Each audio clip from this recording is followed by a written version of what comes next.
everybody! I'm here today to talk to you about some reverse driving skills to help you pass the driving test. If you will be taking your driving test soon, I'm going to assume that you want to pass. And reversing your car plays a massive, large, humongous, ridiculously big role in passing that driving test. So I'm going to show you some reverse skills that will hopefully help you pass the test. Let's get right into it. I'm going to be explaining each of them and then demonstrating each of them as well.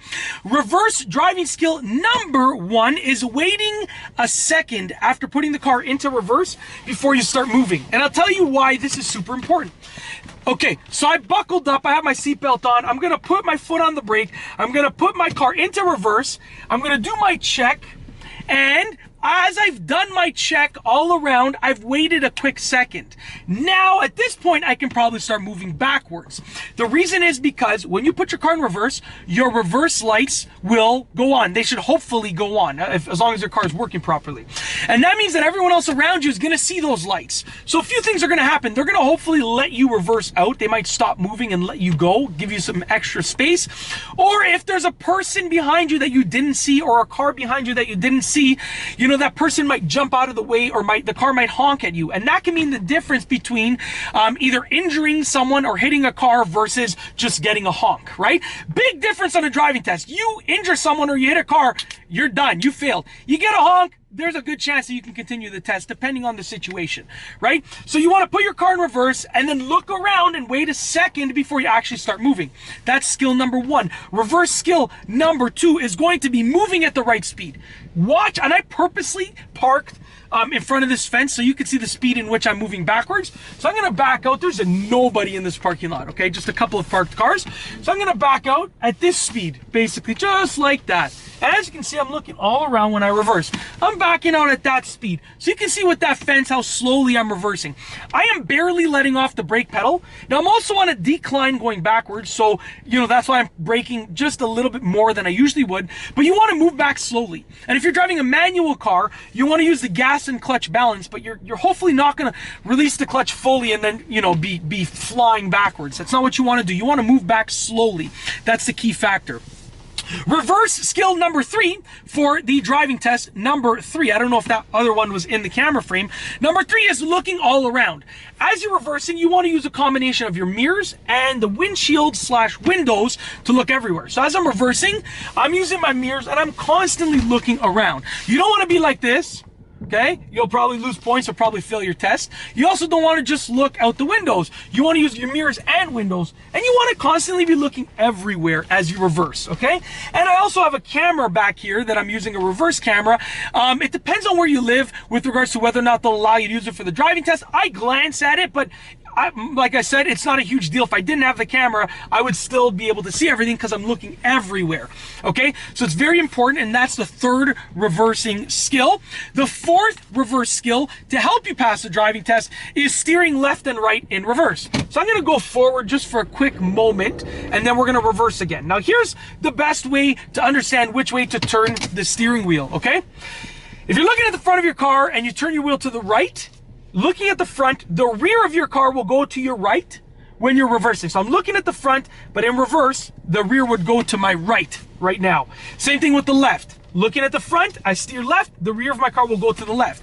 Now, obviously, you're going to look backwards and around when you're reversing, but just for your understanding of your spatial awareness. So if I'm reversing and I want to steer to the left, I would turn my wheel to the left, and to the right, I would turn my wheel to the right. Now, the more that you turn your wheel, the sharper that the turn is going to be.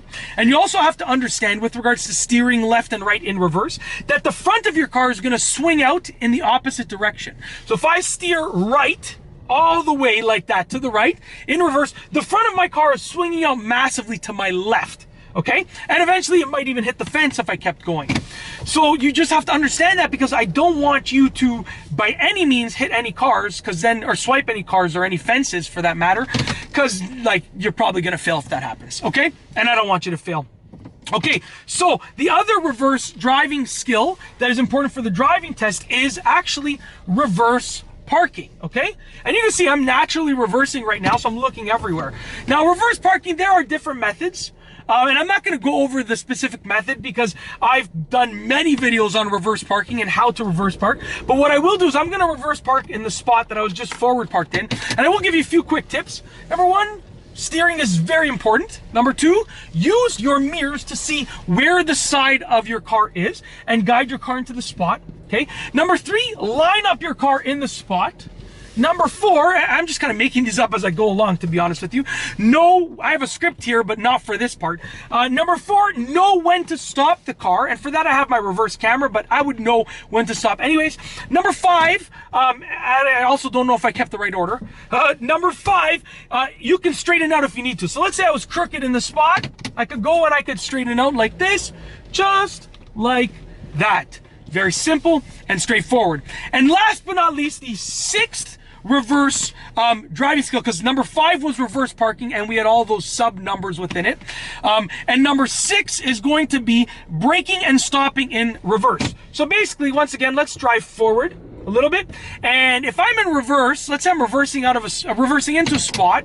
Okay, I got to reverse over here, and I got to know when to brake and when to stop. So I would know right now, I'm not even using the camera, I would brake and then I would stop right about there. Okay, now let's say I was just reversing in a parking lot over here. So I'm just driving and I'm just reversing in a parking lot. What you don't want is you're reversing and then you slam your brakes and whoa, everyone's like, the examiner's like, whoa, that they have whiplash. You know, it's not a good thing, and that's gonna probably cause you to lose points or potentially fail. So you have to be able to just brake nice and slowly and smoothly, just like that. So practice braking and stopping in reverse. And that's it. Those are some reverse driving skills to help you pass the driving test. If you like this video, please be sure to give it a thumbs up.